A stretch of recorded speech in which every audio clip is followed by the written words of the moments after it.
Press conference इसलिए किया जा रहा है कि एक एजेंडा जो अभी आया है झाझा प्रखंड के अंतर्गत बलिया ग्राम में जो सांप्रदायिक सौहार्द बिगाड़ने की जो बात हुई है उसके संबंध में हम लोग इस विषय को आप लोगों को बुलाए हैं, इस विषय पर बात करेंगे। बलियाडी का जो घटना हुआ है सर, इसको आप किस तरह से देखते हैं सर?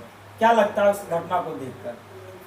बलियाडी के घटना को देख करके देखिए कि यही बात आप समझ सकते हैं कि इस देश के अंदर एक गांव, दो गांव और पूरे हिंदुस्तान का इतिहास पलट करके देख लीजिएगा। अब बहुत डिफ्रेंशिएशन नहीं है इस देश के अंदर कि कहीं भेदभाव हो रहा है धर्म के नाम पर। सभी लोगों को समान अवसर मिलता है, चाहे वो कोई भी हिंदू कम्युनिटी के लोग हो या इस्लाम के मानने वाले लोग हो या तो फिर सिख, बौद्ध, जो भी जिस संप्रदाय से हैं, यहाँ पे सब लोग अपने अपने धर्म का प्रचार अपने तरीके से कर रहे हैं। और जैसे बलियाडी का भी बात कर रहे हैं तो बलियाडी में भी जो भी 4 घर हो, 10 घर हो या 20 घर हिंदू हो, तो आप वहां जाकर के पता कीजिए जो हिंदू को जगाने का बात कर रहे हैं, क्या वहां पर किसी भी हिंदू को पूजा पाठ करने के लिए आता है कि नहीं? जो हनुमान चालीसा पढ़ा जा रहा है या पढ़ाया जा रहा है तो क्या उनको किताब लेकर के हनुमान चालीसा पढ़ने के लिए आ रहा है कि नहीं?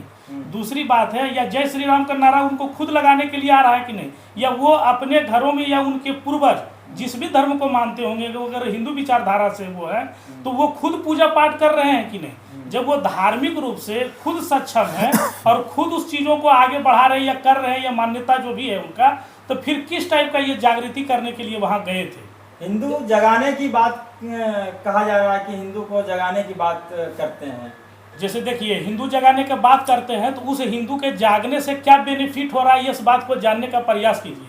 एक अभी कुछ दिन पहले घटना हुआ था जम्मू में ही 2017 में, उसके बाद घटना हुआ बानपुर में भी। तो इससे कितने हिंदू जागृत हुए? क्या हिंदू जगाने का मतलब होता है कि जो दलित, पिछड़ा, शोषित, वंचित समाज के लोग हैं जिनका अधिकार छीना हुआ है, जो वीडियो सामने में आया है अभी फेसबुक के माध्यम से या व्हाट्सएप के माध्यम से सर्कुलेट हो रहा है, तो कहीं तो ये नहीं कहा गया है कि दलित, अति पिछड़े या अल्पसंख्यक समुदाय के लोगों को जमीन नहीं है तो हम हिंदू एक होकर के जमीन मुहैया करा देंगे। जो भूमिहीन लोग हैं या जिनके पास आवास नहीं है, हम हिंदू एक होकर के इनको आवास योजना का लाभ दिला देंगे। या विद्यालय में जिनके बच्चे पढ़ते नहीं हैं हम उनको पढ़ने का अधिकार दे देंगे। या आरक्षण से जिनको घाटा हो रहा है या लाभ हो रहा है या जो भी चीज़ें हो रहा है तो हम आरक्षण के लिए, अधिकार के लिए लड़ाई लड़ेंगे। ऐसी बात तो उसमें कहीं हम लोग को सुनाई नहीं पड़ा। एक बात सुनाई पड़ा, उसमें वो खुद नगर परिषद के उप सभापति है, यानी कि वो वाइस चेयरमैन है, और वो बात करते हैं कि हिंदू राष्ट्र की बात करते हैं। तो बताइए, हिंदू राष्ट्र में नगर परिषद के चेयरमैन और वाइस चेयरमैन का चुनाव नहीं होता।